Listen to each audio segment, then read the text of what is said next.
भाजप पक्षात भांडण लावण्याचं काम करत आहे। भांडण लावणं ही भाजपची कौरवनीती, पण आम्ही हरणार नाही। सामनाच्या मुलाखतीत ठाकरेंचा हल्लाबोल।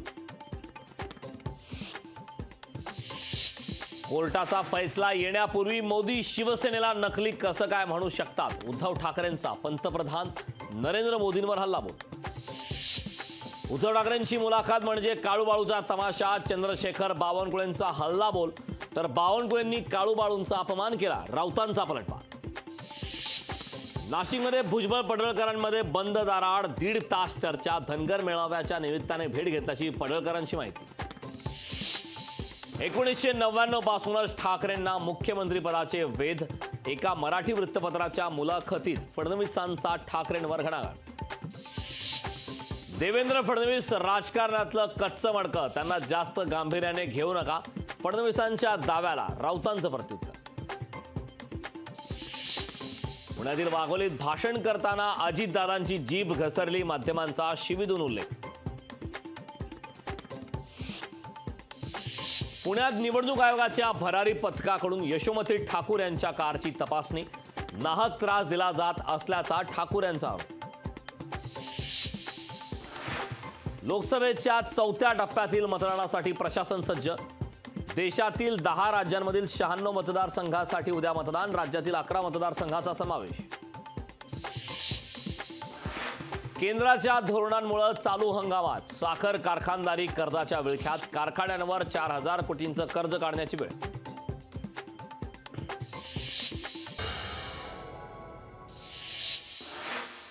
पंतप्रधान नरेंद्र मोदी 14 मे रोजी दाखल करणार उमेदवारी अर्ज। गृहमंत्री अमित शहा, जेपी नड्डांसह भाजपचे प्रमुख नेते राहणार उपस्थित। अमित शहांची उद्या वसईत सभा। महायुतीचे उमेदवार डॉक्टर हेमंत सावरांसाठी घेणार प्रचार सभा। 17 मे रोजी मुंबईत हाय व्होल्टेज सभा। मोदी राज ठाकरेंची महायुतीच्या उमेदवारासाठी, तर उद्धव ठाकरे केजरीवाल यांची महाविकास आघाडीच्या उमेदवारासाठी एकाच दिवशी सभा। बेस्ट बसच्या ताफ्यात आणखी 5000 एसी बस दाखल होणार। एसी बस वाढल्यास प्रवाशांच्या संख्येत वाढ होण्याची शक्यता। कुलाबा ते सिम्स मेट्रो प्रवास लवकरच होणार सुरू। महिना अखेरीस मेट्रो मार्गिकेच्या तपासणीला होणार सुरुवात। मुख्यमंत्री एकनाथ शिंदेंचा तातडीचा नाशिक दौरा। मुख्यमंत्र्यांसोबत मंत्री उदय सामंतही नाशिकला जाणार।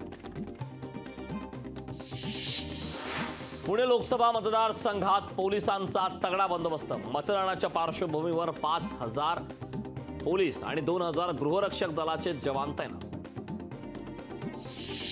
छत्रपती संभाजीनगरमध्ये 39 लाखांची रोकड जप्त।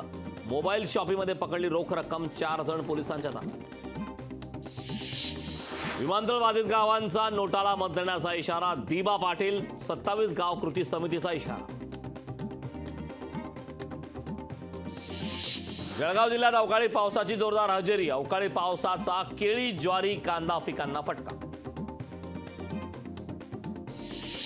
बीड तालुक्यात, आष्टी तालुक्यात अवकाळी पावसाने शेतकऱ्यांचं नुकसान। पंचनामे करून मदत देण्याची शेतकऱ्यांची मागणी।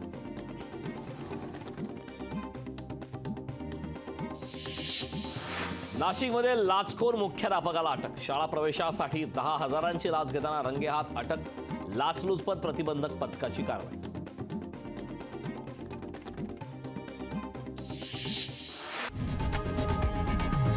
लोकशाही मराठी ऐका, पहा, जागरूक रहा।